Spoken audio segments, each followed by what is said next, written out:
What's going on, everyone? So there was reports from Jovan Buha that several teams are willing to work with the Lakers, right? That the Lakers have about 5 to 7 trade options, and it's the usual suspects, right? Chicago, Portland, Utah, right? Those teams that we keep hearing, Brooklyn, right, over and over and over again on potential trades, and the Lakers, inquiring about this guy and that guy and the other guy, right? But one of the teams that was on the list, right, to kind of keep an eye on was the Charlotte Hornets. And think that that's kind of interesting, right? I mean, obviously Charlotte, there's kind of the question of Nick Richards, right? Is Charlotte going to trade Nick Richards? Right, they have Mark Williams, a couple other guys that they're interested in, but Mark Williams, it's just kind of, can he stay healthy? Although Nick Richards, he's had his injury issues this season, right? But it's kind of like, they fielded offers on several occasions for Nick Richards, even last season. The Knicks tried to go and acquire Nick Richards not too long ago, right? Lakers have inquired about him. So it's kind of like, is he really even available? Right, because we haven't really heard reports that he's available, just that teams have inquired about him and Charlotte has listened, which you're supposed to do, right? Like any GM worth their weight in salt is going to at least listen, because if teams like, you just saw the Knicks greatly overpay for Mikal Bridges, and look at what Mikal Bridges is doing, right? He's having struggles, right? So if you're like Charlotte and the Knicks call and they're like, hey, we'll give you 2 firsts for Nick Richards, you're like, yeah, sure, here you go, right? Like if they're willing to overpay, so you need to at least do your due diligence. You need to at least listen to potential offers, but that doesn't necessarily mean that he's available. But if Charlotte is a team that is kind of willing, because they've actually been pretty decent, right? They're not great. Like they still have a long way to go. They have a lot of youth, young talent. It's kind of like, okay, well, like what would the Lakers really be interested in Charlotte? Now, there have been these like rumors going around. They're not really reports, but they're more of just like, like, hey, Lakers really could use a all-star level guard, and LaMelo Ball, right? Like it keeps popping up. I keep seeing it. I haven't really talked about LaMelo Ball to the Lakers because I don't think it's realistic. I think it's as far from realistic as possible. One, would LaMelo even want to go there? Two, like obviously it's a big market, stuff like that in LA. So maybe, but there's the Ball, like Lonzo, there's this sense of like, like the Lakers kind of did him dirty, right? I don't think that they did. You got Anthony Davis, but LeVar was very open about it. Like, none of my kids will ever go to Lakers ever again. It's like, all right, we'll see, right? But look, I would love a LaMelo Ball. I just don't think that that's realistic, at least anytime soon. If he was like a free agent next season, or showed any inclination that he wants out, sure. Part of that, I think, stems from their coach benching LaMelo at the end of a game, right? I think that kind of just sparked all these rumors of like, oh, LaMelo's going to want out, he's going to want done. But nothing really came of it, right? There was kind of like this blow up for like a day, and then everyone just kind of forgot about it. No one really cared. It wasn't really a big deal. But realistically, I think obviously Nick Richards is the guy that makes some sense. What about Miles Bridges, right? Like there was link of Miles Bridges to the Lakers before. Miles Bridges, because people are like, well, why didn't he just go sign with the Lakers? Because he would have had to take like a taxpayer mid-level, right? Where he got his money in Charlotte, so it made the most sense for him to stay in Charlotte.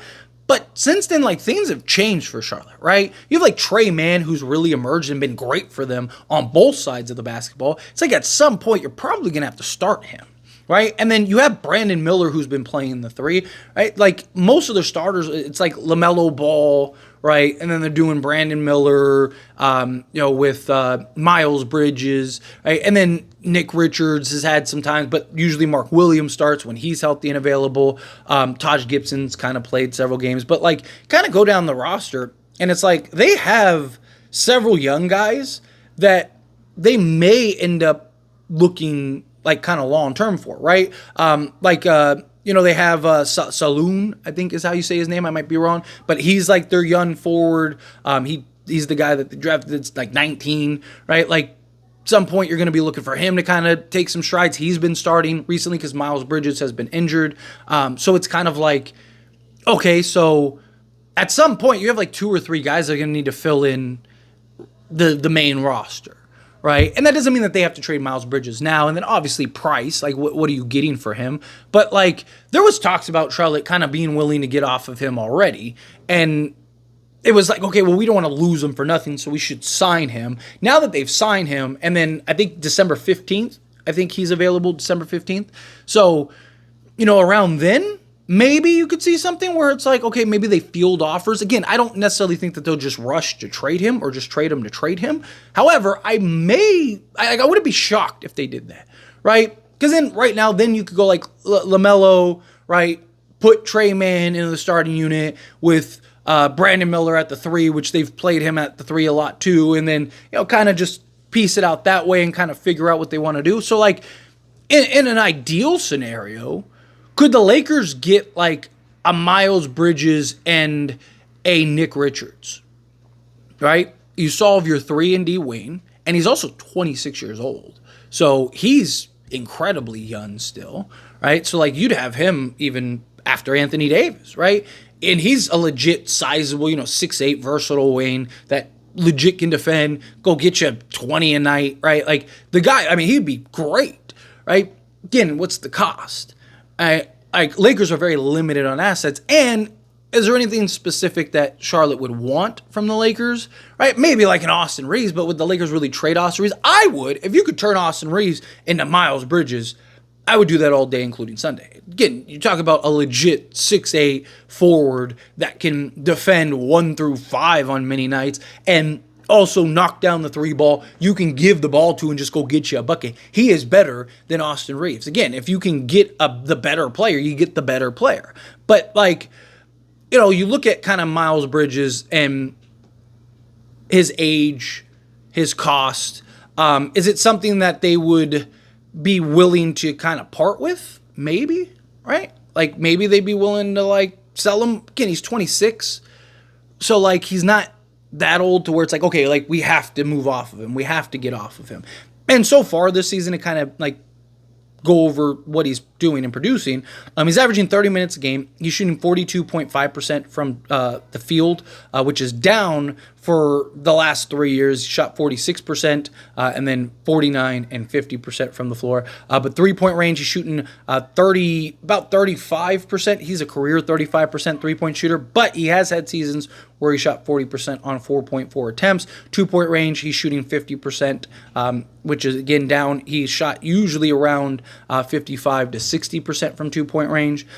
He has an EFG this season of 50.7%. He's shooting 84.8%, so basically 85% from the foul line. He is averaging 6.5 rebounds, which he is a career 6 rebound guy, which is great, especially for a small forward. 2.5 assists, along with a steal, a block, and then 15 or 16 points this season, right? So, which is down from 21. But again, he's a guy that he would be the third guy on the Lakers, which would be fine. I also think he'd be playing a bigger role. And it's really different when you're playing alongside LeBron James and Anthony Davis and the shot attempts you get and the opportunity that you get and all those things, right? Like it's a very different scenario than like, Brandon Miller and LaMelo Ball. Not that they're bad players. Like they're both very good players, but like they're not LeBron James and Anthony Davis. And the attention that LeBron James and Anthony Davis provides is just, it's insane. And Miles Bridges, he's not on like a crazy contract, right, for his production, and his contract goes down each year, which I think is valuable. So he's on the first year of a new 3-year deal, in which he's making $27.1 million this season. Then he makes $25 million. Then he makes $22 million in that final year. So even just like from a long-term progression standpoint, like, by the time his contract is in his final year, it's dropped $5 million. You give him a new contract, right, if it works out and it's well. If not, like you have a $22 million expiring contract and he's still only 28. So, he's going to have some value. Like if you do need to kind of hit the reset button, say LeBron's retired, 80s, either leaving or, he's off to greener pastures, and it's like, okay, well, we spend 3 years, 4 years on a rebuild. Miles Bridges is in his 30s. Maybe we get something of value now for him and kind of hit the reset button, right? Like, cool. Like he's a guy that's going to have value, right? So I don't know. Like, again, it's just kind of a thought. I don't necessarily think that they will. Don't necessarily expect them to, but the fact that the Charlotte Hornets were on the list of teams that are willing to maybe potentially trade some guys to the Lakers. It's like, okay, well, outside of Nick Richards, who else would they be willing to give up? Right? Like, they're not going to trade Brandon Miller and LaMelo Ball, and even if they were willing to do that, Lakers just don't have the stuff necessary to go get those guys compared to some of the other teams. Right? Like, Trey Mann, they're probably going to value too much because he's young, talented, and he's been really good for them. It's like, who are you getting that like, makes sense? Right? Like, okay, well, Nick Richards, sure, check. And then it's like, well, they could justify trading Miles Bridges, right? Like, they could look to get off of Miles Bridges, and it would make some sense for them. Could make some sense for the Lakers, too. So, it's just thought. Again, not saying it'll happen. I think more likely it'll be like a Nets trade or a Bulls trade or something like that, maybe Utah, rather than Charlotte. But you never know. And look, maybe it is like Nick Richards from Charlotte, and then you get a Dorian Finney-Smith from the Nets, and then you get, whatever else, Walker Kessler from Utah, right? It's just kind of like this, sprinkled type of trades. But anyway, as always, this is a discussion, and I pass the question on you. Let me know your thoughts and opinions down in the comments below. What do you think? How do you feel? What are your thoughts? Do you like Charlotte? Do you think, like, yes, go get Miles Bridges, go get Nick Richards? Do you think, like, there's no way that they're realistically going to be able to get those guys? How do you feel? Whatever your thoughts are. I love to hear it, so let me know down in the comments below. That being said, if you haven't liked this video, hit that like button. Helps me a lot. It's me enjoy these types of videos, and I truly appreciate it. Not subscribe to the channel, hit that subscribe button. Turn on the bell notifications. Appreciate y'all. See you in the next one. Thank you.